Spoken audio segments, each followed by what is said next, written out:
أعوذ بالله من الشيطان الرجيم بسم الله الرحمن الرحيم الحمد لله والصلاة والسلام على رسول الله وعلى آله وصحبه ومن تبعه وله وسلم تسليما كثيرا. أما بعد, we continue with our Surah Al-Baqarah analytical Tafseer, and we're still with the theme or the context of An-Nafaqah. An-Nafaqah means spending. Nafaqatu fi sabilillah. All the debate or the difference or the controversy about can we spend for this, can we spend for that, it is coming because of the interpretation of that word, fi sabilillah. Again, no problem in about zakah. Everybody knows zakah is fard. All the talk about zakah is when, how should I give it, how much should I give it, is this zakatable or not? That's it, right? So all the talk and the questions come about zakah is more about its details. But everybody agrees on that they have to give zakah, right? But now when you give sadaqah, it's a bigger issue. And Allah Azza wa Jalla intentionally left it like this, bigger issue. Open. So sadaqah here is not only about money. Smiling is a sadaqah. Helping someone is a sadaqah. Giving someone a ride is a sadaqah. Helping someone change the tire is a sadaqah. Advising somebody is a sadaqah. Not hurting someone is a sadaqah you give to yourself. Can you imagine that? Not hurting someone when you are able to. Like if somebody is able to hurt the feeling of someone, but they don't, they just give sadaqah to themselves. Oh wow. Rasul sallallahu alayhi wa sallam said that. That's big. Yeah, because you just saved people from trouble. And saving people from trouble is a sadaqah. And you save people from your own trouble, so it is a sadaqah. Since they did not, you are the one who getting the sadaqah. Subhanallah, right? See how Allah Azza wa Jalla is merciful. So sadaqah, and that's why the word, my sisters, is given a name that does not indicate money. The word sadaqah is from sidq. Sidq means truthfulness. So sadaqah is not a sadaqah unless you are truthful with Allah and you are truthful with yourself. But sadaqah is not only money. Sadaqah more than that. Money is one way to show your sadaqah. One way. Sadaqah is a state of mind, state of the heart. Now that sadaqah can come in an action, that sadaqah can come in money, or that sadaqah, as I just told you, come in no action. But you are sadiq.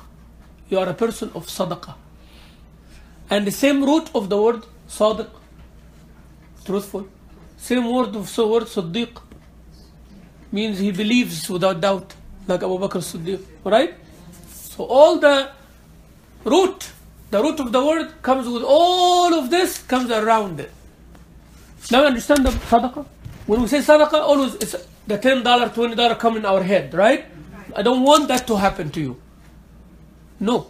We should work on our state of mind and the state of heart. Then the translation of that or the manifestation of that comes really to match with your need. That's why you find someone, you can expect them to give 100, but you find that they give 1,000. What made them to do that? You are expecting something. I am expecting something from you based on my evaluation for you and your wealth and your everything, right?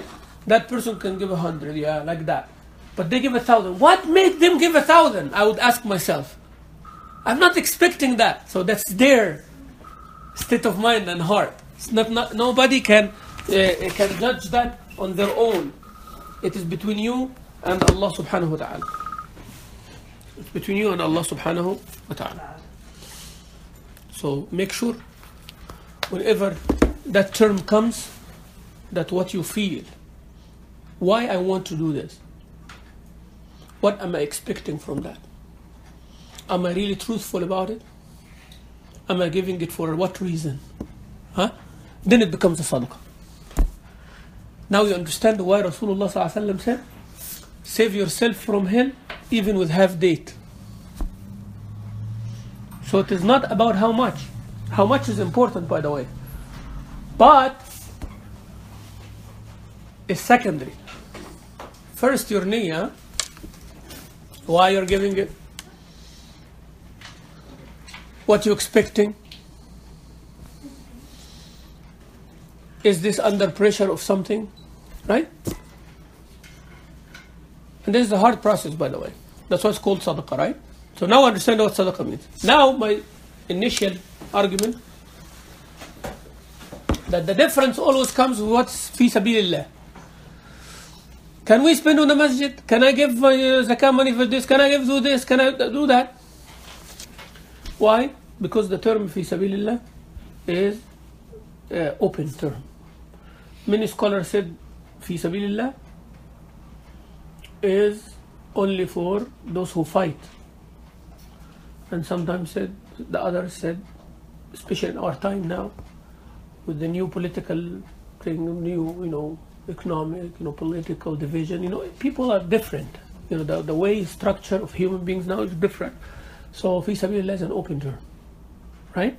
It's an open term. So zakah is the differentiation here is who receive it. That becomes a controversial issue. Sadaqah is always, you want to know what is fi sabilillah and what is not, right? So niyyah in both are very, very important. All right? Niyyah both are very important. We talked also last time about a nadhr. You remember the word? Nadhr? You say nazr, but it is nadhr with a dhal, right? Because it's a Quranic word. وَمَا أَنفَقْتُم مِّن نَفَقَةٍ أَوْ نَذَرْتُم مِّن نَذْرٍ. So the word in Arabic is what? Nadhr. With a dhal, the tongue is out. Not nazr. Right? Because this is another word in Arabic. Nazr means an amount or a sum of something. Nazr yasir means a little amount of something. So without a dhal, it's different from with a dhal, right? So make sure that we understand what we're talking about. Now, what if somebody said, I make nadhr to pray Dhuhr today? You cannot make nadhr on something that is obligated on you already, right? Now, what if somebody said, I make nadhr not to pray today? That's not allowed. I'm just giving you the two extremes, right? So you cannot make nadhr on yourself with something already fard, obligation, right? I'll make nadhr that I'll fast Ramadan for the next 10 years. You have to anyways, right? So you can't do that. Or I'll make nadhr to pray 5 times a day for the rest of my life. You already have to, right? So you cannot make nadhr on that. It's a joke, when somebody is doing that. But the nadhr to do ma'asiyah is haram. Ma'asiyah, disobedience. Nobody can make nadhr of something that have disobedience. Or something makruh either. Something makruh. Something which is disliked. Right? I'm not going to talk to this person forever. Make nadhr. Is that talk because they are kafir? Because they are disobedience? Because of what? No, it's just because I don't like them. You can't make that either. Because you don't know what is going to happen tomorrow, right? And you can, actually, you should not do that. Even the kafir, subhanallah, majority of the scholars said you cannot make backbiting for them. You cannot backbite a kafir. No, we can't. The majority, I saw of scholars. Some scholars said, yeah, because, no problem. But actually, the opinion that says you can't is better. Right? Because, it becomes a habit. It's about you. Remember, I told you before, it's not about the receiving end. It's about you. Abu Sufyan, radiallahu anhu, before he became Muslim, he was the biggest enemy of Rasulullah in Islam, correct? Well, when they were in Sham, Syria, making some trading, and then Heraclius, the one, Hercules, this leader of the Roman, he knew, he was a scholar in the Bible. He knew that this is the time of a prophet. and he heard about Prophet Muhammad in Mecca, right? And also Prophet Muhammad sent him a letter, later, but when he was still in Mecca, right? So he heard about that, and then he said that bring me some of these people if they are around. So his people went and got Abu Sufyan and his caravan. Come talk to the king. So he put Abu Sufyan in the front. He said, who's your leader? He said, I'm the leader. He sat in the front and he made them sit in the back. So the king is sitting like this, Abu Sufyan facing him, and all his followers are behind. And there is a person to translate. Okay? So he said, tell him, I'm going to ask you a few questions and you have to tell me the truth, right? And tell the people in the back, if he lies, just give me a signal. If your leader lies, just give me a signal. So he asked Abu Sufyan about Rasulullah sallallahu alaihi wasallam. Now this is, at that time, he's the worst enemy ever of Rasulullah sallallahu alaihi wasallam, right? Yani, he said himself later, after he became Muslim, he said, that was my chance to defame his character as much as I want. Right? My chance. But then he tied his hand when he told him, tell me the truth. Right? So he said, by Allah, Abu Sufyan said, by Allah, if I lied, my followers wouldn't say that I lied. Watch this, because this is the part I'm quoting here. He said, if I told him a lie about Rasulullah, my people wouldn't give him the signal that I lied. They wouldn't. They are with me, right? Like we're together, okay? If I lie, my people would not say that he was lying. They will agree. So here he has the chance to lie. He has the chance to deform the character of Rasulullah, who's enemy, his enemy. But you know what he said? He said, but I could not live with the fact that I lied. So it's about him. Right? It's not about what he wants. It's not about what he can do. That's the part I wanted to emphasize here. You know, that's why Allah chose the Arab to receive the message. They have certain characters, but they are using it in the wrong way. So Allah Azza wa Jal fixed it. That's why Allah chose the Arabic language, because it has certain characteristics. No other language can have the message forever like that one. Right? So that's why it's not about its blood or shape, nothing about that. Nothing, right? But their character and their language has a certain characteristic that becomes the mold of this last religion. That's all. If it was with the Indian, they would have been the one. If it was with the Roman, it would have been the one, right? But that was the issue here.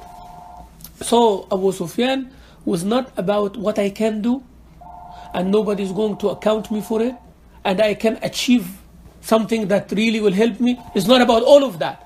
It is about doing this with something wrong. I can't live in peace with my heart that I lied once. It's a code. Yeah, it's a core value he has. And that's why I'm telling you, make truthfulness your core value. Make your sadaqah your core value, right? Helping other, your core value. Even if you are sitting not helping anybody, it's your core value. If it comes, the chance comes, you will act spontaneously without calculating things. Now you understand? So when we say sadaqah or nadhr or this kind of thing, you have a core value about how it is done. Okay? So you are not acting according to hawa. Hawa is the desire. Today my hawa is here, so that's what I'm going to do. But tomorrow my hawa is the opposite, so that's what I'm going to do. And after tomorrow it is here, I'm going to do. Right? That's hawa. That's why Allah Azza wa Jalla said, you use your hawa as your God. Whatever your hawa, desire tells you, you follow. But a person with core value, no. I like this, but my core value says, no, you can't do it. So I'm not going to do it, even though it is so good. And this is so hard. You know, my desire said, don't do it. But because my core value said, I have to do it. It works like that, both ways. So, you understand now? Core value? So, sidq is sidq. Believer is a believer all the time. Do that. So, we cannot do nadhr in something that it is haram on us. Forbidden. you can make nadhr in mubah things. Or make nadhr, I'm not going to eat that because it hurts me. I'm not going to eat that again. Or I'm going to stop something which is not like necessary, not halal, it's not like a fard, not a sunnah.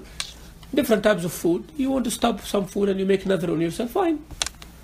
But you cannot say, I'm not going to eat, right? Until I die, something like that. Then that's another issue. Those strikes and food, what they call it, food strike? Hunger strike and all of that. Yeah, that's not right. When you make a nadhr on yourself, so it's an issue here.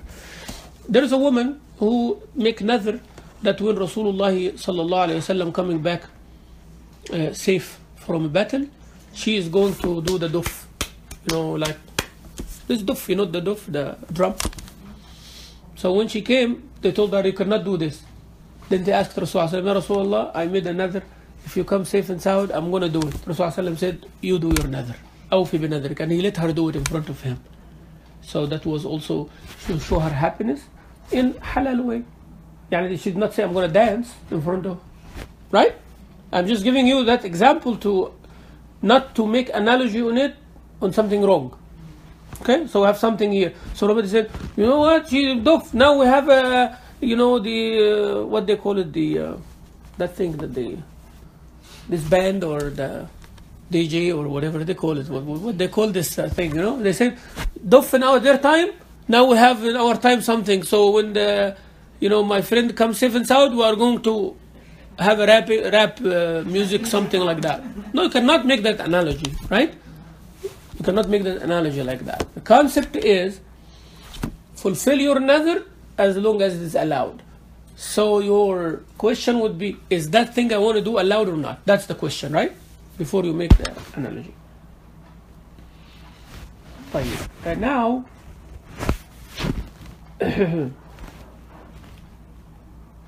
what is the next ayat number? 272? Huh?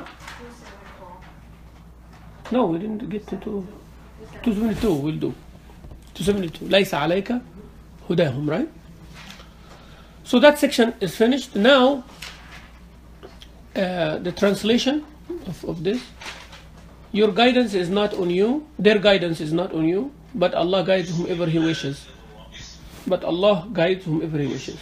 Whatever you spend of goodness is for yourself. And whatever you spend should be only for Allah's sake. And whatever you spend of goodness, it would come back to you without any transgression. Verse 273. For the poor people who were besieged in the cause of Allah, they cannot travel and they cannot fight in the cause of Allah. Anybody who is not aware of their affairs would think that they are rich because of their piety and their chastity. You know them with their signs. That's fine. That's fine. Open it. You want to open the program, right?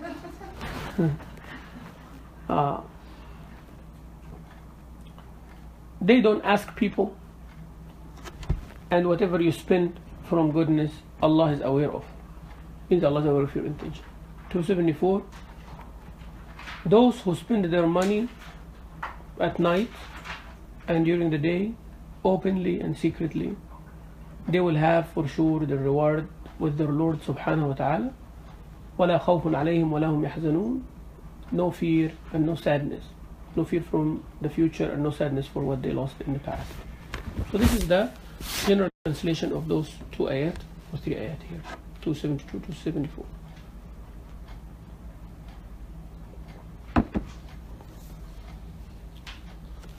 Allah is telling Rasulullah sallallahu alaihi wasallam, their guidance is not your task. But in another ayah, Allah Azza wa Jalla said, you are the one who's supposed to guide people. وَإِنَّكَ لَتَهْدِي إِلَى صِرَاطٍ مُسْتَقِيمٍ. Right? I told you that last time. Remember, Hidayah has levels. And that is the amazing part of the Arabic language. That's why when people translate Quran, they fall into that trap every single time. Whether they are aware or not aware. Because they can't do anything about it, basically. It's the same word, but it's not going to be translated the same way. So how are you going to translate this without explanation? You can't, right? That's why there were many scholars actually, and I'm with that. They said that you cannot translate the text of the Quran, which everybody wanted to do, right? They want to have like a high, respectable language equal to the language of the Arabic, right? You can't do that. There's no way. The challenge is actually for Arabs to bring anything like it, to deliver the meaning. Now we are going to translate it to another language, word for word, and think you're going to deliver the meaning? There's no way, right? Allah changed the Arabs themselves. Bring a synonym of the word that delivers the same meaning. Yani take that word out and bring your own. You can't find more eloquent word than the word of Allah Azza wa Jalla. The challenge was there. It is there, still there. So they cannot. Yani when Allah told them, bring the shortest surah, like it. So try to innovate something that is like that. You can't. If you take a word and try to use another word, it will never, ever give. You will find that other word used in another surah, but not here. Right? But there are words like this. This word gives about 8 or 9 meanings. And it is given 8 or 9 times in the Quran. Each time it means something different. It means one of the 9. That's one way. Like the word hidayah. Right? So the word hidayah will mean different things. Why? Because hidayah, different levels. This is the amazing part of the Quran, right? So one word is used here, subject, object, and then the word hidayah is used. Subject, object, the word hidayah is used. So Allah telling Rasulullah, you give hidayah. And here he says, you cannot give hidayah, because giving hidayah is not your job. What? How are you going to do that, right? So now, I cannot actually explain it to you because I'm speaking English, right? I can, but if I say that in Arabic, you get it. It's just like that, right? If I speak Arabic, people know the Arabic, standard Arabic, Fusha, you'll get it. You'll get it. If I tell you, go give this person hidayah to reach his home, right? And if I tell you, go give him hidayah, and I give you a map, you know exactly what I'm telling you, right? You know, please give him hidayah of the direction, and I give you a map, means show him in the map. He wants to go to his home, give him hidayah, means take him to his home, right? He's driving and he's hitting everything. I said, you cannot give him hidayah, this guy. You see? So I told you, you can give him hidayah, and please give him hidayah. You cannot give him hidayah. I use the same word, but you get what I'm trying to say without me explaining. Now in other language, you can't do that. You cannot use that same word, right? I'll tell you, please show him the direction on the map. Please take him, show him the direction to his home. You cannot fix this guy's brain now, right? Because he insists on doing that. So I have to use, and I use one word only in Arabic. You see, so the word in Arabic is descriptive, is elliptical, and it is contextual. The Arabic is used like this. So Allah Azza wa Jalla here telling Rasulullah, لَيْسَ عَلَيْكَ هُدَاهُمْ. It is not part of your responsibility, their guidance. Now if I translate this literally like I just did now, you get confused. Yes? Yeah. So how Allah tell him in another one, وَإِنَّكَ لَتَهْدِي إِلَى صِرَاطٍ مُسْتَقِيمٍ. يَا أَيُّهَا الرَّسُولُ بَلِّغْ. You have to give them the message. If you don't, means you did not deliver what Allah told you to do. So the people say, oh, contradiction in Quran. Okay? As I told you, hidayah is to show you what is right from what is wrong. That's one level. But does that make everybody guided? You were just shown. So you were guided on that limit. That's why Allah Azza wa Jalla said, وَهَدَيْنَاهُ النَّجْدَيْنِ. And we guided the mankind to the right and the evil, the two paths. But does that mean that Allah enabled you to go? No, He just showed you. Now many people want right, many people want left. Got that? So the hidayah is to give you the ability to choose the right. Yani help you to do right thing. So I'm telling you, if you take that road, is shorter. If you take that road, is longer and have lots of issues. That's one hidayah, right?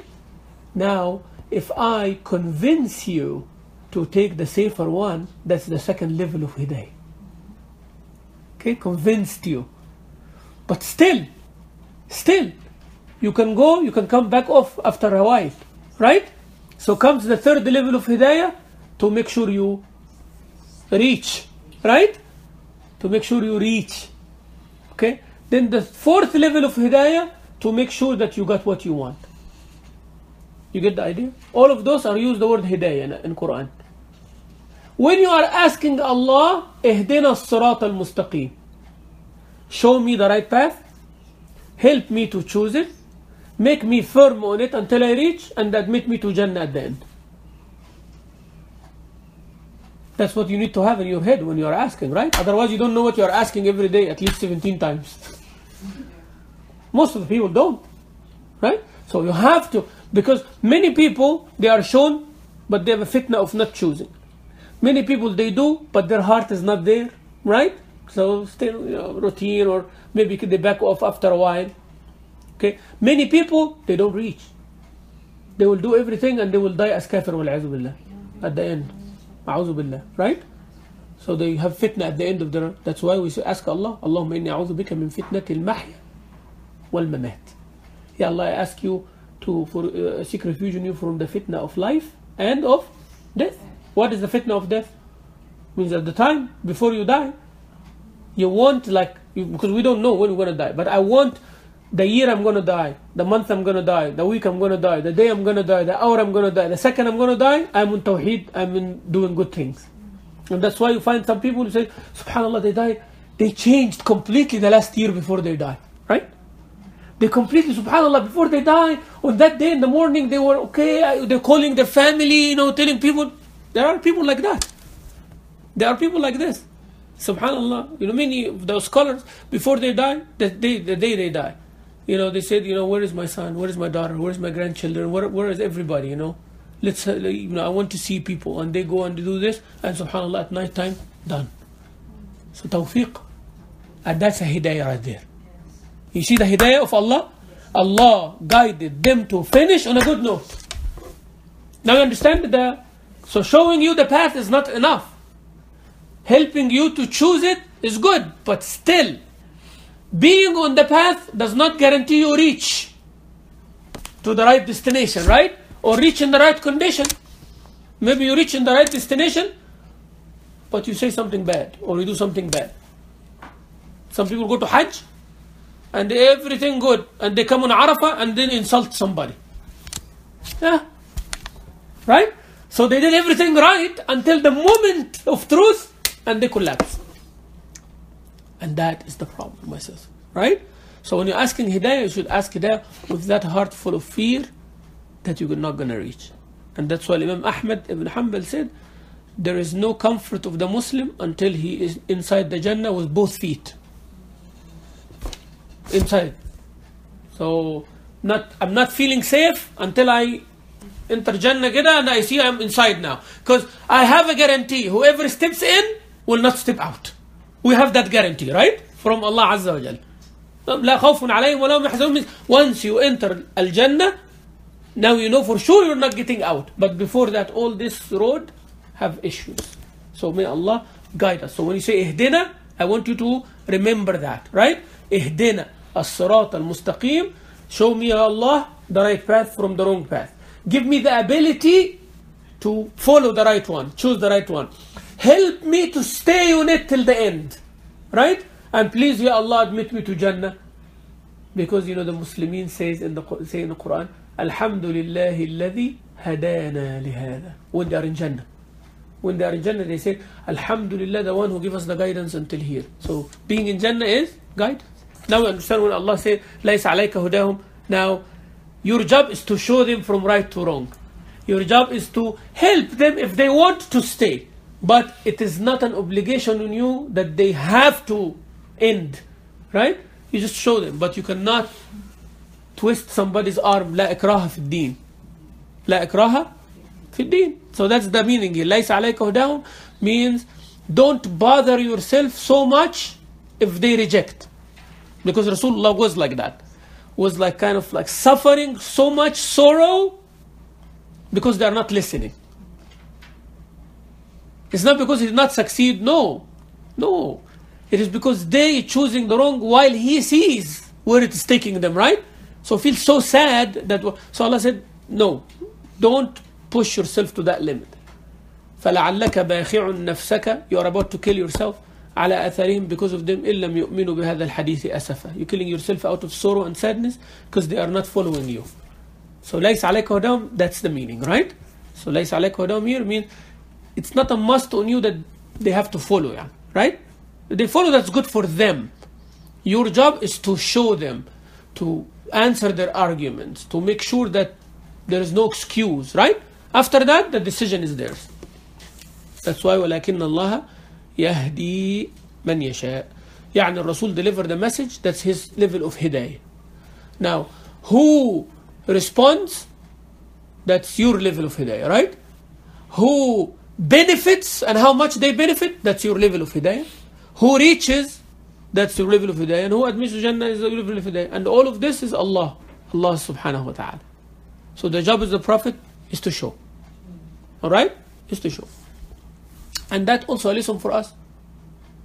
When you give da'wah, you do your best. You do your best and keep trying and improving yourself and finding the problems and all of that. Great. But the results is from Allah Azza wa Jal. So it's not fair that always to accuse the teacher or the da'i that he is the reason of the failure, right? No, if they are doing their best and they are improving themselves and they are reading and they're researching and they are trying to do things, but the students don't want to move, right? So it's normally it is not always the responsibility of the teacher. It's not, and that's a defect on the educational system when we say if the students are no good, that means the teacher is no good. You can't do that. You can't do that. What if the teacher is lazy but the students are good? He takes the credit? You understand? Sometimes the teacher is not doing much. He's not doing much. But the students are active. They are good. The class of students, that's good.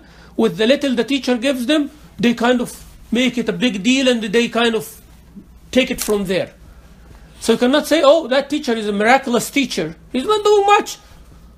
They are good. So it is a shared. So sometimes the students so good with very little from the teacher that they become better. And sometimes it's the other way around. Right? The teacher is so good, but the student level is little. So with that so good, it translates to very little. So it's a balance issue. It goes both ways. Right? Now, how to make the students improve, that's another deal altogether. Right? And that's what makes the difference between a teacher and the murabbi. Murabbi is the mentor or the coach, right? Two different jobs. Sometimes we expect from our teacher to be like that. We expect from our imam to become like that. And we expect from that one to become the imam. And we have a big problem with that in our communities. Once a person comes in the masjid, assuming the responsibility of quote unquote imam, right? We don't know what that means. Do you know what that means? Really, we are here at family, so no embarrassment here. But do you really have a definition of that? Any one of you? That's the educated class of the community now. Can you imagine the lay people, right? When you say imam, what comes in your head? Tell me, share. Men that lead the prayer. Here you go. What else? Youth class. Good. What else? The one who fix all problems. See, that is exactly what everybody thinks, right? Imam is the one who should be able to fix any problem at any time whenever I need him. That's one. And he should be leading the salah whenever I go for salah. Not necessarily I am a committed person for salah. I stay 1 year, no prayer. But the time I decide to go pray Maghrib, he better be there. I'm not exaggerating. I'm telling you a 20-year result, right? Of things, yeah? And he should be giving classes to me, to my husband, to my teacher, to my child, teenager, and the children, and those who are in diapers too. Yes, you are joking, but yes. You know, when I'm Imam, he said, Sheikh, I have my 2-year-old, you know, what should we do about the 2-year-old things, you know? And actually, you know, our Imams should do things for those kids too. Yeah, if you want me to change them, this is another story. So people have those kind of expectations. Why? Why all of this? And again, I'm going to tell you, Wallahi, I'm not saying it in a condescending manner. I am saying it out of pity. You know why? Because no one bothered to teach people what Imam means. And nobody bothered to learn what does Imam mean. That's why it ends how? Everybody define Imam according to their need. Those who want someone to lead in the Salah, that's what Imam is for them. Those who want a class, that's what Imam wants for them. Those who want to get married, that's what Imam wants for them. Those divorce, Imam. Counseling, Imam. So now you have to understand what Imam thinks now. When he come to a community, having all those members, each one of them look at him as, you are Imam according to my. You better do what I do, otherwise I'm going to be mad at you. But no one have a common definition of Imam. Nobody knows that Imam is a concept. It's a concept in our community. Before he's a person, he's a concept. We need a head. We are the body. We need a head above our body. And that is called Imam in the community. Your head does not function one function only. It has many functions, right? Right? When you need to see something, the function of seeing works.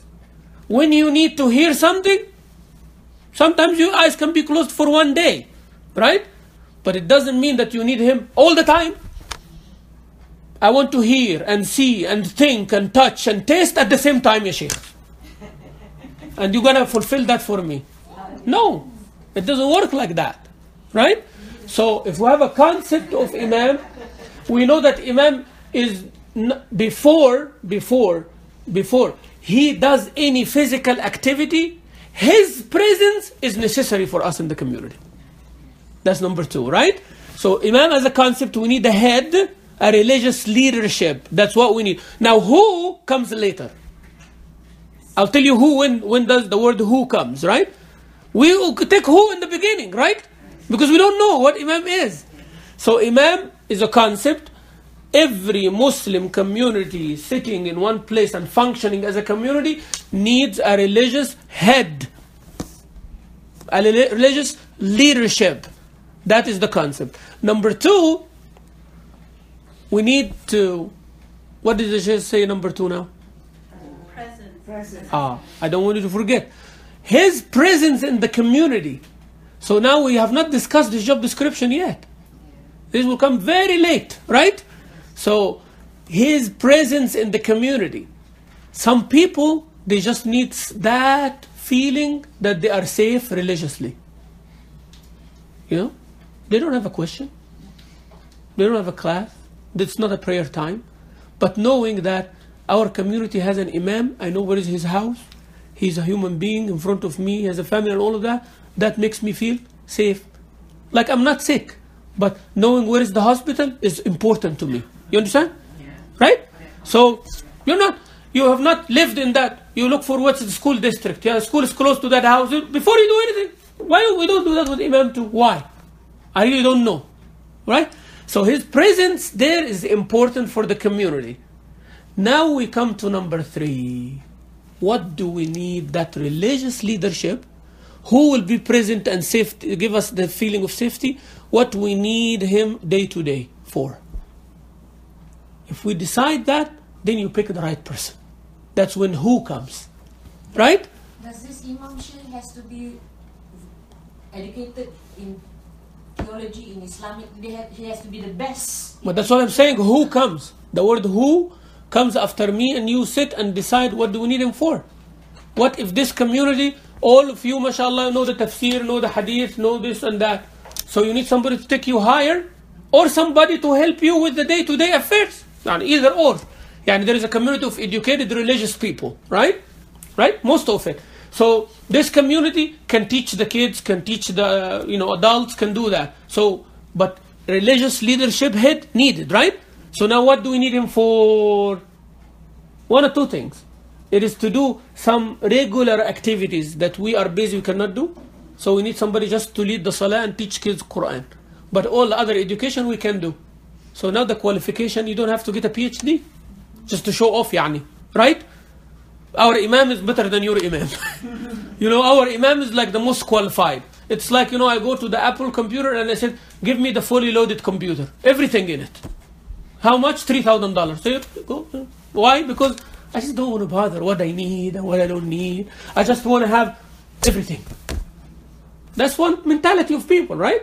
But the other one is like, what do I need? I just browse the internet, play some games, watch some movies. Go tell this guy that, and he will give you a computer for $700. You can pay the $3,000, you can, right? But why? Okay, so an imam who has a PhD in comparative fiqh and coming to a community that they just want to learn alif ba and how to read Quran, you know? So 99.9% of his qualification is not working. Now what's going to happen, my sisters? He is going to go out of the community to see where he can function. Then that community is not happy with him because now they are not getting the 1% that they want. Right? You should just get someone with 10%. One you are using and the 9 you're working on. But you don't get someone with 100 and only using 1. Makes sense to you? Yes? And that is why all this message said, why? We're giving them everything and he just jumps and leaves us. Ask yourself first. Religious head. His presence is important. So I don't want to hear anyone in the community says, what does the imam do? What do the imams do? They have plenty of time like that. And if it is not wallahi for privacy and secrecy, if that's sit in the masjid, I'm going to stand. I'm going to stand. And I say, you called me for 2 hours. And after you hung up, he called me for 3 hours, right? And after hung up, then your child had that problem and you were like going behind me and all of that. You know, I would say, but because as I told you in the beginning, everyone thinks my need only the imam is fulfilling or not fulfilling. They are not seeing the presence, right? Even if he's not at the masjid, he is a 24/7 worker for the community. Maybe one day he does not have any calls. But believe me, some days he gets 2 a.m. calls. He does.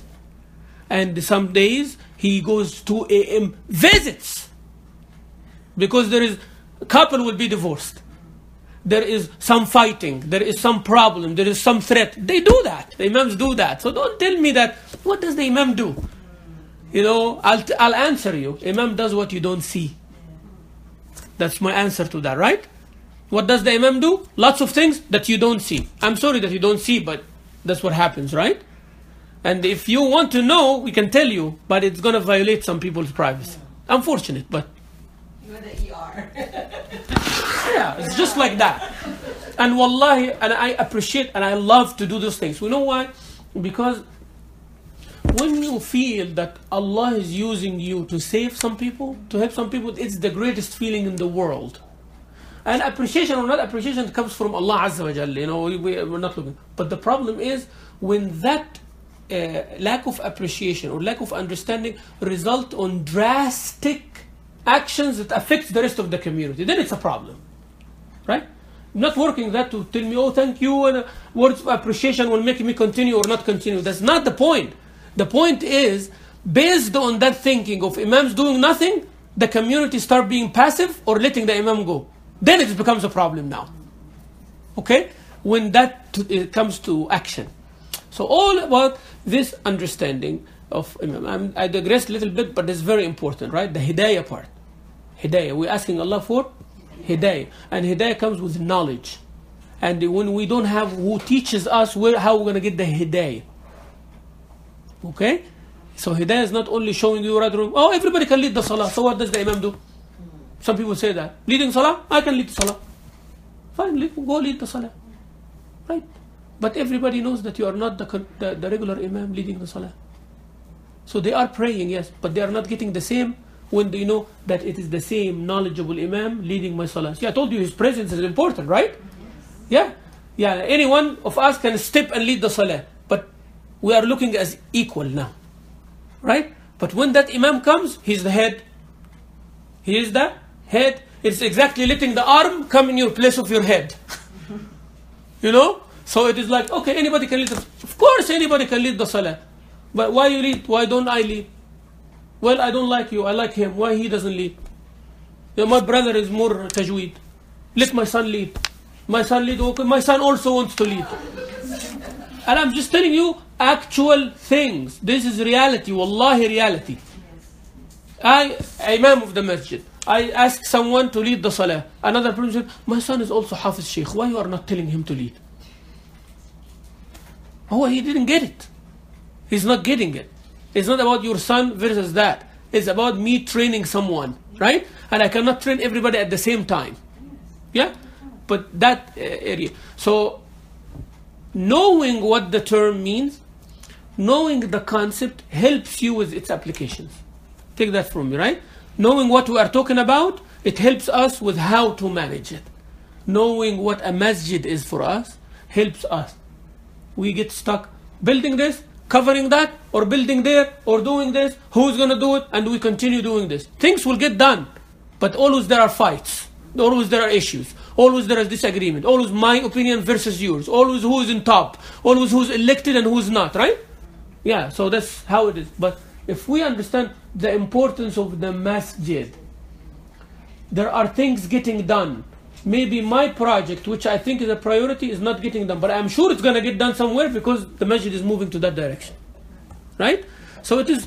There are activities. Maybe it's not the activities that you want, but always you find activities coming. Once yours, or better than yours, will come. No problem.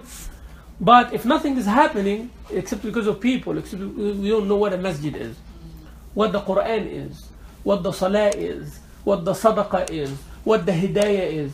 We need to spend more time, inshallah, learning those concepts. Their application become easy for you. Whether it happened today or tomorrow, no big deal. Whether this man or that man, no problem, right?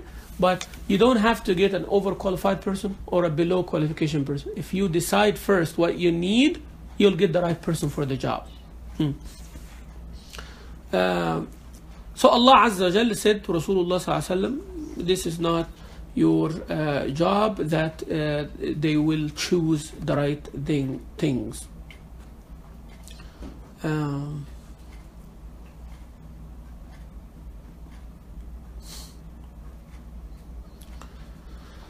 There are many reasons for the revelation. Some says that Asma bint Abi Bakr radiallahu anha, her mom was not a Muslim, mushrikah. The mom of Asma bint Abi Bakr was not a believer. So she came to ask her for some help, right? And she refused to give her because the religion. So this ayah revealed to say that it's not your job that she becomes a Muslim or not. You just show her the right way. She chooses, that's between her and Allah Azza wa Jal. But spending on her, you're spending for the sake of Allah. And that also tells us you can help a non-Muslim with money, right? Especially if they are relatives. Right? Especially if they are relatives, you can help. If they force you to become a mushrik, that's another story, right? But if they are nice, they are doing the human things, mom, dad, this, son, daughter, this, but they are not believers, right? You should help. Help them. Maybe because of that help, they kind of see the real practical aspect of the deen, right? And they follow it. Or if they don't, it's between them and Allah. Hisab al-akhirah is another deal. Also, some of the Muslims of Medina, they had, before Islam goes to Medina, the Arab and the Jews at that time, they were mingling together. Not intermarrying, but rada', breastfeeding was something famous.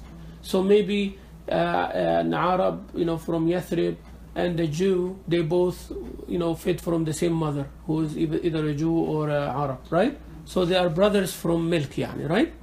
So they also used to help and support each other and all that. When Islam came, now they feel discomfort of doing that. Also that ayah gives us that meaning again, So with the financial help, with this and that, don't mix that with their choice of the religion. And these are kind of ayat very important for us now, right? So we deal in business with people. They are our neighbors, they are our co-workers, they are our customers. We buy from them, we sell to them, no problem. And you do it from your heart. You help also someone in debt or someone this or somebody that, no problem. You spend on someone to be treated, right, in the hospital or something, no problem. Okay? But if you know that that money is going to support someone against the religion, then that's a problem, right? Or that person is condescending the religion, or pushing the religion, or helping or supporting someone, that's not. But we are talking in a normal case, which is the majority of cases, yeah. And that's why Allah Azza wa Jalla said, whatever you spend, it comes back to you.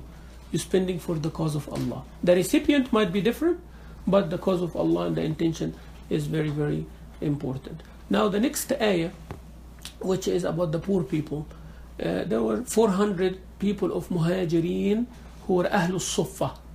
Suffah is a little place built in the Masjid of the Prophet that those poor people did not have money, trade, or did not have ability physically, or something like that. So they were sitting in the Masjid of Rasulullah sallallahu alaihi wasallam. They don't work, but most of them, they were knowledge seekers, like Abu Hurairah, seekers. They are sitting there and they are writing what Rasulullah sallallahu alaihi wasallam say, and they are narrating the hadith. Those are the residents of the masjid. So they are in the masjid all the time, like i'tikaf, complete i'tikaf all the time. And the Sahaba feed them and take care of them. They bring food and they used to put it in the baskets in the masjid, right? So they don't hurt anybody's feeling. So whoever hungry goes and reach in the basket and eats, right? And they sit and live and sleep in the masjid of Rasulullah sallallahu alaihi wasallam. And they were there not only to learn the Quran, but also goes in jihad with Rasulullah wherever he is going. So they are with the Prophet everywhere he goes. And they served the deen to a great extent, because they were full-time students, like you are saying now, full-time students. That's why Sayyidina Umar ibn al-Khattab said I was part-time. Why? Because I was busy with going to the marketplace. But these Sahaba, they were the ones who are full-time, right? And he said, that's why me and my neighbor of Al-Ansar, we both have 2 stalls in the market, like 2 businesses. So I go take care of both one day, and he goes take care of both one day. So we go learn from the Prophet and we come share with each other. So he tells me what he learned today, but it's never the same, right? When you are the one who is learning all the time, it's never the same.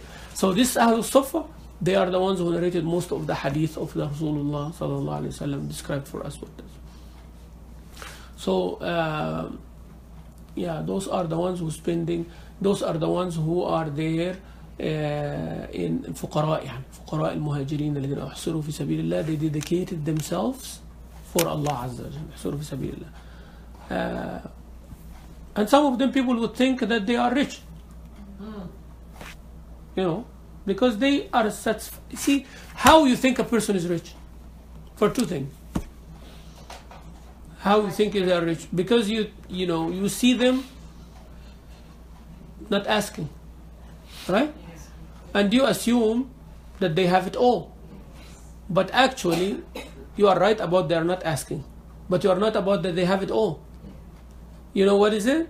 They are satisfied with the minimum. That's what it is. What they want is less than what you want. Right? What I want is a lot. And I'm not getting that a lot. So I feel poor. I feel needy. They want minimum. Very simple. If they are getting it, they're happy. That's why you think they are rich. Because their list of wants, the things that they want, is way lesser than your list. But in actuality, they're the rich one. Exactly. Well, that's why you think they're rich. How you think a person is rich? He's not asking. And you see them that, they're happy. Their demeanor is okay. So you said they must have everything. But not necessarily everybody who is like that have everything. It's exactly like somebody, you think they have everything, but they think they don't. Somebody, you look at them and say, man, look at him, he has it all. Who told you that? You assume. I visited someone in another country, and they have what we call have it all, right? Your car will drive for a while until they get to their place, right? Inside the area. And then you get to the house, wow, you have elevators in the house, right? This kind of thing. And then they will sit with you for 2 hours and they cannot laugh, they cannot smile. They are unhappy. So they don't have it all. Actually, they don't have anything. What is that? Oh, if it does not... You think if you have 1% of that, you'll be the happiest person in the world. You think that, right? But well, he have 100 times more and is still not happy. He is not having that happiness. He just needs someone to comfort them. You talk to them and they start crying, because I said, how come I spend all my life and nobody talk to me? This is the things that I'm missing, right? Somebody to touch my heart. This is what I'm missing. Okay? And then, you know what? What makes them even sadder? When someone who's assumed that they are in need and they walk out without taking anything from them. They know that there are some people who don't have even 0.5% of what they have, but they don't need any of it. That actually shows them the value of what they have. You understand my perspective? So who's rich, who's poor here is a very relative issue, right? When somebody who's so filthy rich and expect you to ask them something and you don't. Actually, you go help them and you say, Assalamu alaikum, was nice meeting you. You leave. What? You don't want anything? You seriously? You sure? How can I help you? Oh, Jazakallah khair, thank you. Just like that, right? It's big. يحسبهم الجاهل أغنياء من التعفف. That's the word تعفف. تعفف from عفة. عفة. عين, fa, and then ha. What does that mean, عفة? Means you are not eager or looking to what is in the hand of others. Even you need it. That's called عفة. Right? That's why they call عفة of the woman is like when she does not engage in anything which is not halal. عفة of the man means he have access that he can have, all of these things, but they choose the عفة. عفة means I'm not going to access anything which is not my right. Right? Yeah, transgress. But عفة also is I need this which is halal, but if I do it, it's kind of humiliating to me, so I'm not going to do it. Okay, that's عفة too, higher level. يحسبهم الجاهل أغنياء من التعفف تعرفهم بسيماهم لا يسألون الناس إلحافا. لا يسألون الناس إلحافا. Yeah.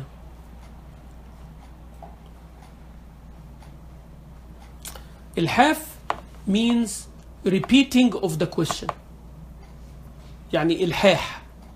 You know the word إلحاف or إلحاف means you keep asking, you keep repeating. Like the kids, are we there yet? Are we there yet? Are we there yet? That's called إلحاح, right? And if would you help me please for this? Okay, inshallah. Therefore, don't forget you're going to help me in this. Yes. You promise that you're going to help me in this? Okay. Right? And that is what I just demonstrated for you. That's why they are not asking. Because after a while, even though if they have a need, after a while when you ask a rich person a few times, they kind of like bothered, right? So sometimes it will make them step away from helping. Okay? So that's why the good people, they don't ask like that. And that's why Allah advised the rich people to give sadaqah all the time. And Allah advised the other ones not to keep begging all the time. You see the balance here? So it goes both ways. Because if somebody just begging, the rich people are also humans, right? They said, why they keep like this? I give 10, they want 100. I give 100, they want 1,000, right? So they don't give. So that's a person in need. The way they approach it, sometimes they hurt themselves and they hurt others not to help the cause of Allah. The rich, at the same time, if they are thinking that they are making fadl, it is my thing, then it is a problem also, right? They hurt themselves and they hurt others not get. So both are asked. Don't humiliate yourself, right? For that, and be patient and always be satisfied with what you have in the minimum. Be sabir, and when you ask politely, right? And the other one, don't wait for a person to ask you. You have to really be concerned about the need of the people around you, right? And don't wait until they ask and beg you and humiliate themselves. You should go and take. So both meet in the middle. This can also be the collapse of the system, right? Yes. You keep doing that, asking or keep wanting, right? Yeah, but that's why Rasul Sallallahu said, when somebody asks while they are not in need, they will come in the day of judgment, no piece of flesh on their face, out of embarrassment, right? Because if I only need 100, and because this person is generous, I'm asking for 1,000. That's bad, right? Even though they are generous, right? I'm not supposed to exploit that. I take only my 100 and let him help 10 other people, right? So just like that. But some people, they kind of like have a gate, so they just want that only. So we shouldn't ask for more than what is what's needed. And don't ask at all, if you can. That's why the Prophet ﷺ said, one of you can take a rope and go to cut some trees and sell the wood is better than begging people. They might say yes, they might say no, and that humiliates you, take away from your dignity. So is this also in context to our relationship with our spouses? No, spouses, this is another thing. You can take whatever you want. Clear, right? Just to be clear. But it is more of the it's applicable, but it is more of how can I say it? It's more of an intimate relationship here, but it comes under another category. That category, the category of israf. Israf means extravagance, right? Going extravagance, not because the husband allows. That means you're gonna do, because you're gonna end up. One is dependent on that. What if some situation comes, right?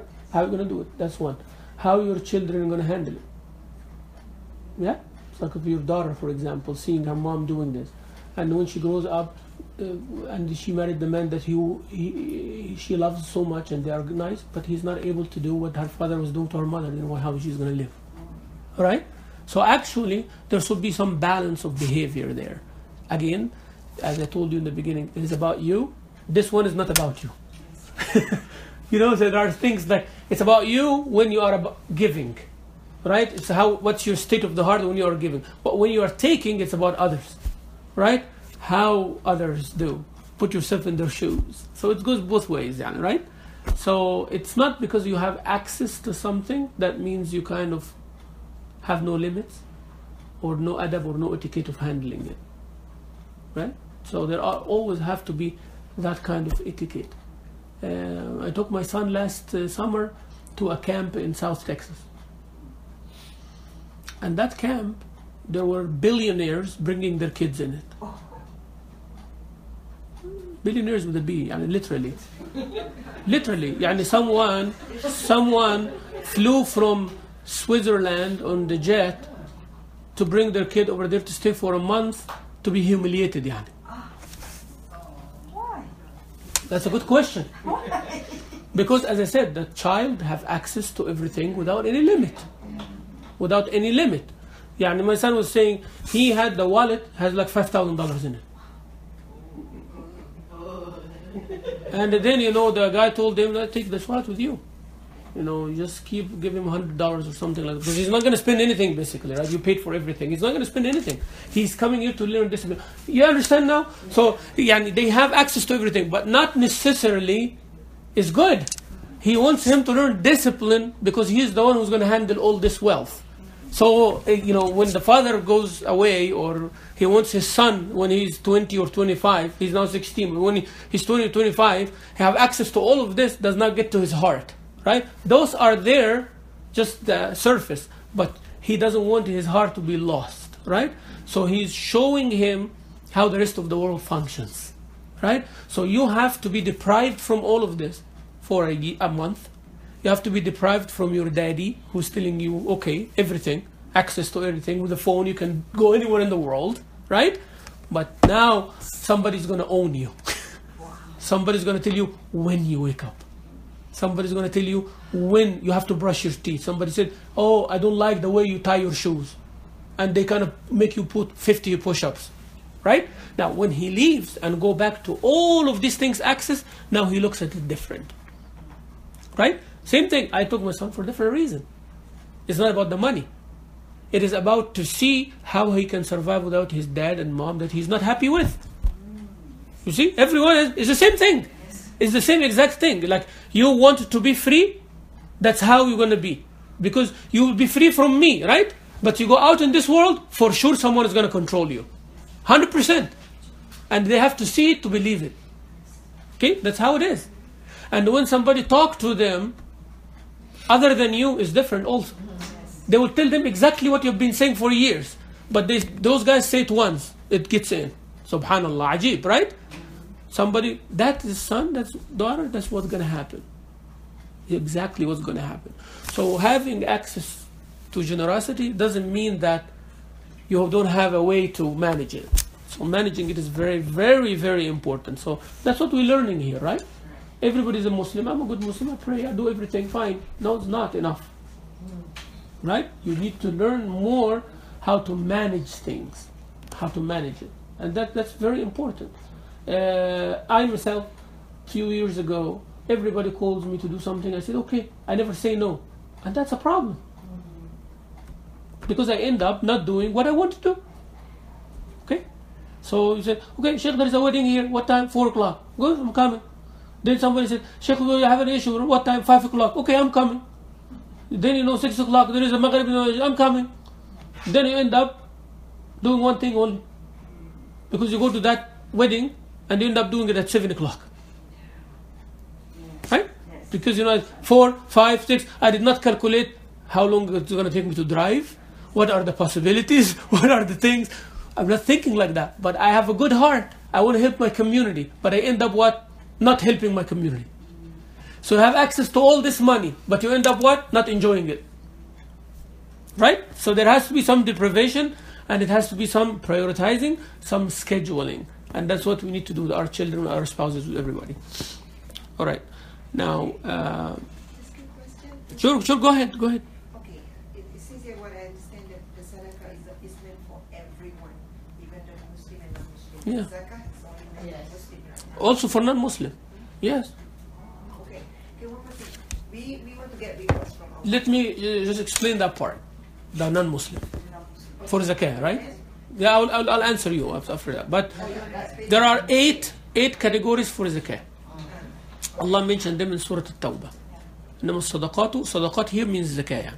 للفقراء والمساكين والعاملين عليها. يعني فقراء, poor and needy, right? Masakin, poor and needy, but there is some technical difference here. One is like the one who only doesn't have anything to survive, and the other one is their means are lesser than their needs, right? So فقراء مساكين. العاملين عليها, those who work on collecting it and distributing it. So the workers to collect the cash. والمؤلفة قلوبهم. مؤلفة قلوبهم can be non-Muslims or new Muslims. Non-Muslim, if one of two things. One, that you show them the good of Islam, or two, to be safe from their harm. And some people, if they get financial help, they are not going to create problems, right? So that's fine, you can give from zakah as well. Yeah, if a masjid is there and they're a neighborhood of needy people, and those needy people are going to cause you problems because you have a masjid in their neighborhood. But if you take care of the neighborhood and clean it and give them the needs and all of that, then they're fine, right? You should give them from zakah, no problem, right? And they're not Muslims. Or someone new Muslim and they need some help. And that's a part that we're really not paying attention to in our here. Yeah, but new Muslim, alhamdulillah, they are fine and good, they're okay. They just need the spiritual support, right? But if somebody is also needy, then they have a problem, right? You have to take care of that financially. So that's zakah as well. For riqab, the slaves, now we don't have slaves. Any slave who needs some money to give his master to be freed, we should pay from zakah. Wal-gharimin, those who are indebted and they cannot get out of the debt. Maybe they are working and they are spending on their needs, but there is a debt that accumulating on them and they cannot. So the community should give them from zakah. It doesn't matter what is the level that they are living in, as long as it's modest, right? But there is a debt that is getting them deeper and deeper with this interest and all of that. then you should give zakat to get out of that debt as well. والغارمين وفي سبيل الله, that is the part now zakah. As I said, they differ whether it is for the jihad and fighters or it's for everything. Sabilillah can be anything, especially in the West here, right? Any good cause. وابن السبيل, the traveler who lost or he's not like able to reach, so you can support them from zakah. فريضة من الله, this is the fard. So those are the categories. So Muslim and non-Muslim for zakah within that condition. But sadaqah, it's open. Yeah. We do sadaqah in order to get reward from Allah. Yes. I understand it's from $1 is equivalent to like 700 more. Okay. So besides to get reward from Allah, okay, around this time we do income tax, right? So we donate, we do donation. And in our niyah, besides to get reward from Allah, we want to have tax deductible. So that was the reward. I'll take some. 50. How about the reward? No reward lah. Tax write-off. Okay, alright, I'll solve it for you. Alright, What is the best? if you are donating to the mosque, and then you discover that they don't have the 501c3, are you going to withdraw your donation? No. Exactly, so that's okay. If your intention is for the sake of Allah, and if I give tax exempt, that would be good, that's fine. Yeah, it does not take away from your reward. But if the tax exempt becomes the condition for the donation, then they have an issue. Yeah, I'm telling you, like, because I know some people, they ask that question. Like, there are two places. One masjid is so needy for their help. It's so needy, dire need. The bathroom is broken, the carpet smells bad, the imam, they cannot pay the salary, whatever, the thing. And they need that, but they don't have tax exempt yet, right? And another mosque, which is $1 million, $2 million mosque, but they're going to give them the tax receipt. So they are not going to give that one, but they're going to give that one. So now the niyyah is to get the tax receipt, not the sadaqah. Do you understand? So which one comes first, I'm not saying that you worry about tax receipt. Sure, because this is the system here, fine. The system of the place that you live in, that you can get some deductions for your charity work. Actually, this is a good incentive to help people to give charity. That's fine. But don't make that, I'm giving charity because, it will help me with my tax thing. Who give you aslan? Who give you all this wealth?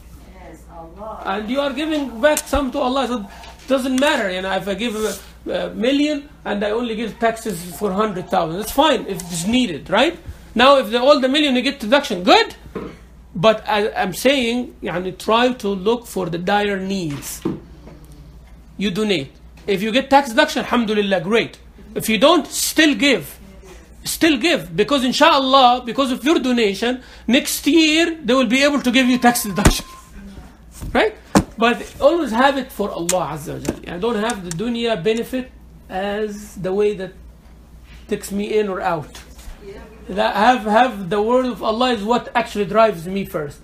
And if there is no tax deduction, still alhamdulillah. If there's tax deduction, good, great, right?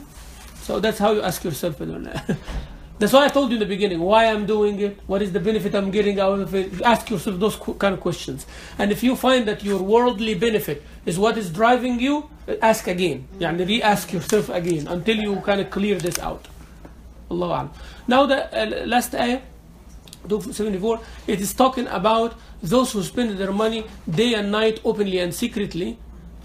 Some of the Mufassirin said they are the people of the horses. Horses were very expensive, Arabian horses.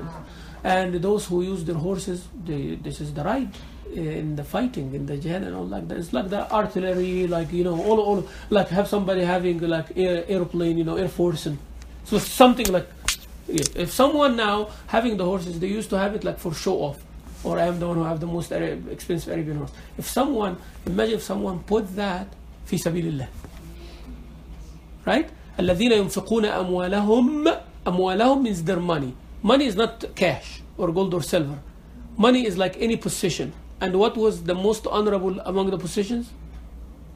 Horses, right? Horses, بالليل والنهار, openly and day and night, openly and secretly. لهم أجرهم عند ربهم. Allah is the one who's going to reward them. He did not say 700 or 10,000 or anything, just open-ended. Now there is a hadith of Rasulullah sallallahu alaihi wasallam. He said, whoever, you know what's endowment? Endowment means, like I have this house, if I own this house, and I say this house is an endowment for this masjid, right? So that means any money comes from that house, after all the expenses and all the things, it goes where? I cannot sell that house. I cannot do any of that house, unless I'm going to sell it to get something bigger. So once you endow something, that means it's not yours now, right? It belongs to that cause. Al-Azhar University was like a great impact on the Muslim Ummah until the 50s of last century, 1950s. Why? Because people used to come from all over the world, from Malaysia, from Indonesia, from all of those. They come study in Al-Azhar, right? They come to study Al-Azhar for free. And they eat, they drink, they give them the clothing, and they give them the housing, and they give them money also. Where is that from? From rich people who endow. They said, my citrus garden of 100 acres is to Al-Azhar, right? So all he spends and pay the farmers and everything, and all the money coming, it goes where? And people used to do that. Now those students, when they go back to their countries, they become the muftis and higher levels. Now they have also more money, so they send their back. Now that's why Al-Azhar was the richest in that. Not only that, but it was the most powerful in the world. If there is any problem, the Sheikh of Al-Azhar is the most knowledgeable in the Islamic Ummah, right? He says, we do this, they do that. The French came to Egypt, they could not last, like Algeria, for example, or they couldn't last, right?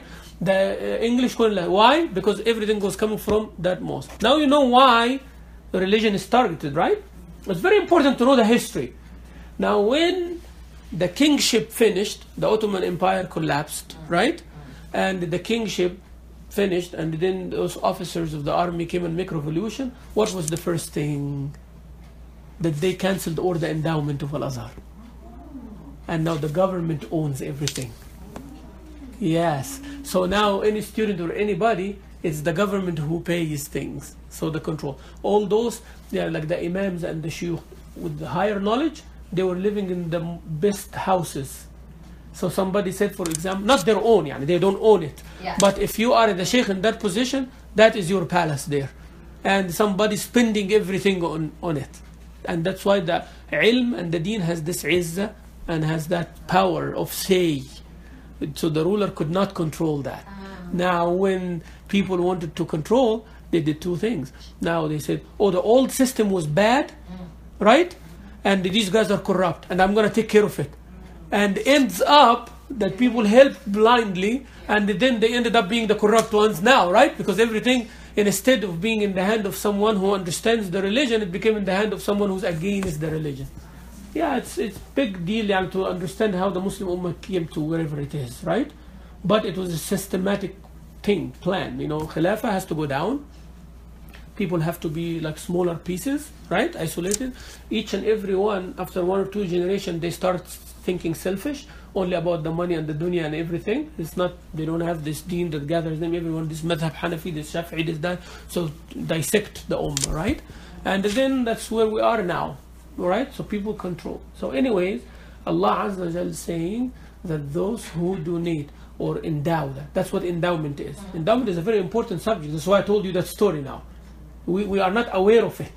Everybody wants to build a masjid. Fundraising. And another fundraising. And another fundraising, right? But people don't know the waqf. Waqf, awqaf, is something huge. Right? We can do actually one fundraising only. And that's it. Right? But enough, so big that you build some projects or buy something that keeps sustaining. And I tell people, said, Sheikh, we have $1 million, we want to build a masjid. I said, do you have $1 million for the next 10 years, for every year? He said, what? I said, yeah, if you build $1 million masjid, you need $1 million every year to sustain it, to function. If you are doing less, means your masjid is not functioning, right? So a masjid is, you build $1 million, you have to have a $1 million budget every year. And then actually that will increase because the masjid instead of $1 million, next year is going to become worth 2 million with all the facilities, the new one, 5 million, 10 million, then you buy another land and another land. So that also increases the sustenance of it. So how are you going to do? Okay, you have people to buy the land and people build the masjid. Then what? Right? You need a qualified imam.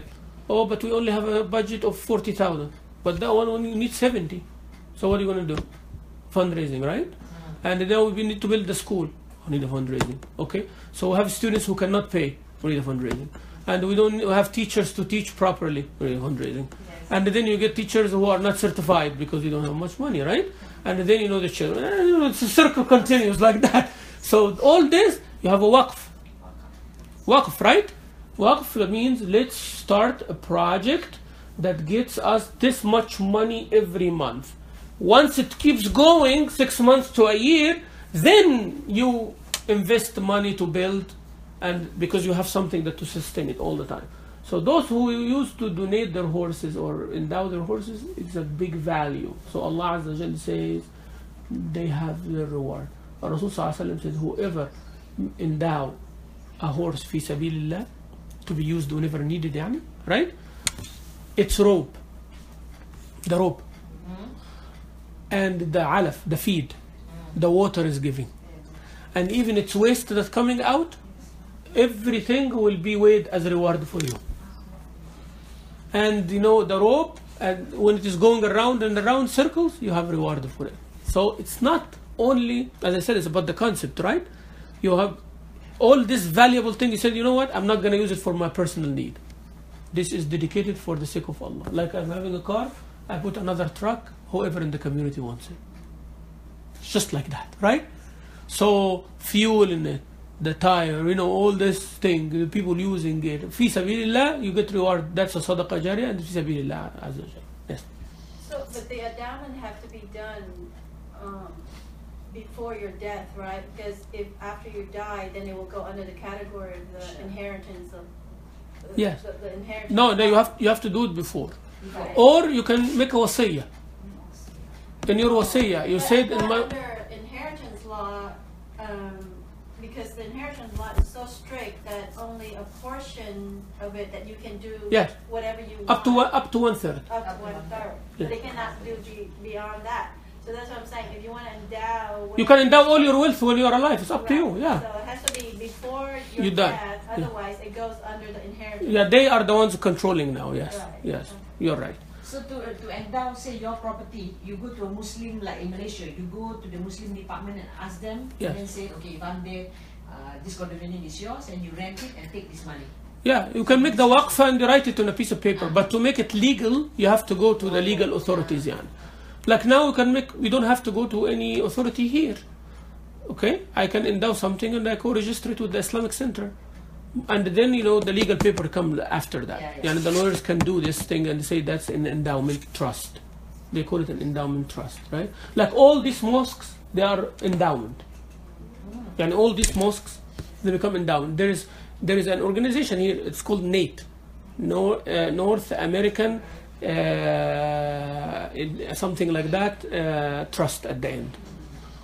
Yeah. That's endowment property. Yeah, something. No, not endowment starts with an E. How was the acronym? NAT? NAIT. Yeah, and this is where all the mosques in the United States, or at least 90 of them, they are under that organization. So if any local organization have dispute or have problems or anything like that, nobody can sell that land. Nobody can do that.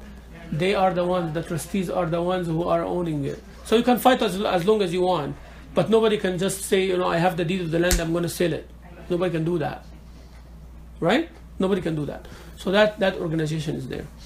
Yeah, so this is what endowment is. So once people build a masjid and register it as a mosque, there is some umbrella company who owns this thing as an endowment. So no one person or no one organization can sell it. That organization itself cannot sell it. Islamically, they can't do that. Even legally, they are allowed to, but Islamically, they can't. They can't unless you are going to do something bigger. There's a new fatwa coming. Okay, so for If we say, okay, we have a 5 acre, but we can buy 50 acre and build the masjid 10 times more and help people. Now the scholars differed. Do you keep this as a mosque and a musalla and go, or you sell it for someone who might use it in something wrong? There is a big debate on an issue to show you how serious is this waqf issue. Yeah, I am with the opinion that you don't sell it, except if it's going to be made like a school or a musalla, or someone else will also make it waqf, or something halal. Other than that, if you're not sure, don't. So when you do this wakaf, you get the good deeds of the a big deed. Everything happening in it. Everything happening. But the main theme, the main theme in this ayat is the sincerity. وجه الله ابتغاء وجه الله ابتغاء مرضات الله. So always, 1, people will benefit. 2, you're pleasing Allah. 3, Allah will compensate you. 4, you will have the reward in Jannah. Right? So you fulfilled your sincerity. You helped others. Right? Allah will give it back to you and you will get the reward. So always, like you are sincere now. Yeah. And somebody benefited. Yeah. Right? And Allah said He will compensate you back. Literally in the dunya. Financially, literally in the dunya. And then you will get your reward with Allah. So this ayat emphasizing those things. You gotta be sincere. That's the best benefit ever, right? Sincere. You help others. So you're doing it for the cause of Allah, but your sincerity. You benefited now. Your sincerity, right? Number 2, the receiving end benefited as well. The cause of Allah served, right? Allah said He will compensate you back. You spend 100, will give you 1,000 back, right? Without missing anything. And you'll get the reward in Jannah. 4 things here happening in this ayat.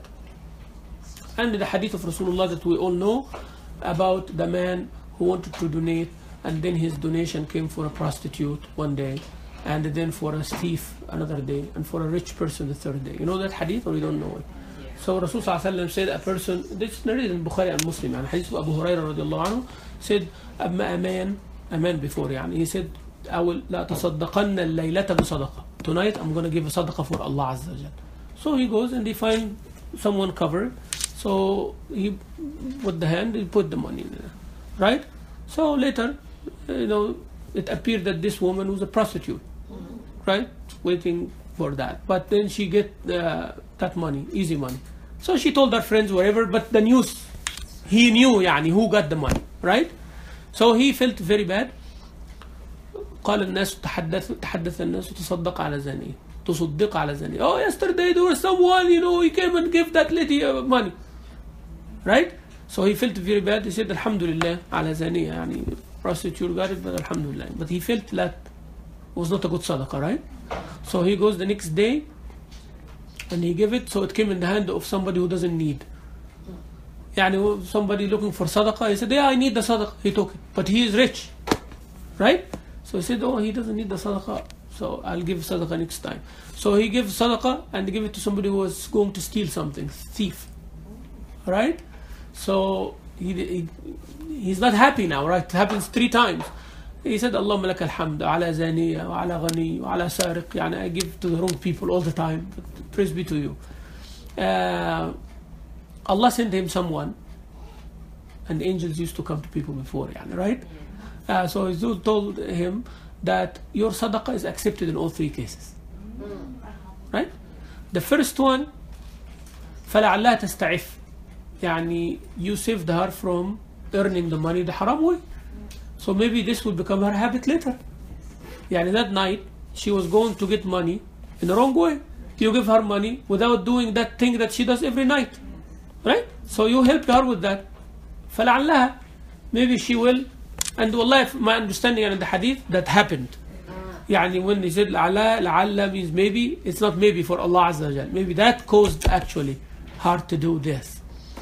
And then the thief, he maybe لعله يتوب, he repents. Wallahi, why I go and do somebody's giving without asking? And the rich person لعله يستحي, maybe he feel embarrassed now that I'm rich, I'm supposed to be giving, and here is some people did not even ask. So, your sadaqah, you only think about giving and receiving. This is the condition of acceptance. Now Allah Azza wa Jalla is showing us that it can change more than that, right? And your deal is dealing with Allah. Now who deserve who deserve it or not, you do your due diligence, but then there is no way to do that. He just wanted to give sadaqah. You are not going to wait until find out, and you are not asked to investigate. Yani somebody standing in, come here, how old are you? You are able to work. Why you are not working? Then after that you give him $2. Why? Just give the $2 or don't give. Right? قول معروف ومغفرة خير من صدقة. We said يتبعها أذى. So this is very, very important. Inshallah, to finish, the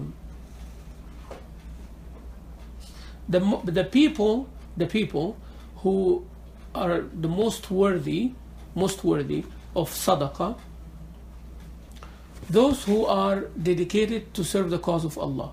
Like, let's say, the student of knowledge.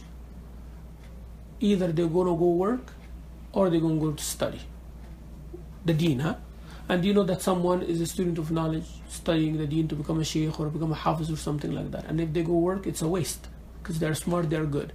Those are the ones we're supposed to give them from sadaqat, right? And like Ahl Sufa in the Masjid of the Prophet. So we have a precedent like that. Number two, someone who is disabled or not able to earn. They are unemployed or laid off or something like that, and they don't have. Or they have physical disability. They cannot earn. So those also you should give for the sake of Allah subhanahu wa ta'ala. Those who they are in need but they are not asking. Don't say that since they are not asking, I'm not going to give. No, that's wrong, right? You are an adult. You're smart. You know when somebody is in need or not. But they're not asking. You should actually honor them and save them from humiliation between you and them. You should give it with love. Also, number 4, the people that you kind of figure out that they are suffering through things happening. Like someone, for example, saying, okay, why are you not coming to the masjid? Oh, because this and that. But you know that they don't have money to put gas in the car. That's some way to understand, right? Or someone that they were doing something and they stopped doing it. Then you have to ask yourself why they stopped doing that good thing, because maybe they don't have enough. So, either clear category or something that you can figure out with signs.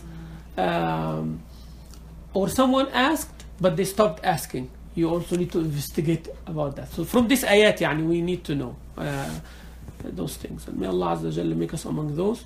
لا خوف عليهم ولا هم يحزنون. No khawf, no fear from the future, and no sadness for the past. And remember that Rasul sallallahu alayhi wa sallam said لا تحل الصدقة لغني ولا لذي مرة سوي.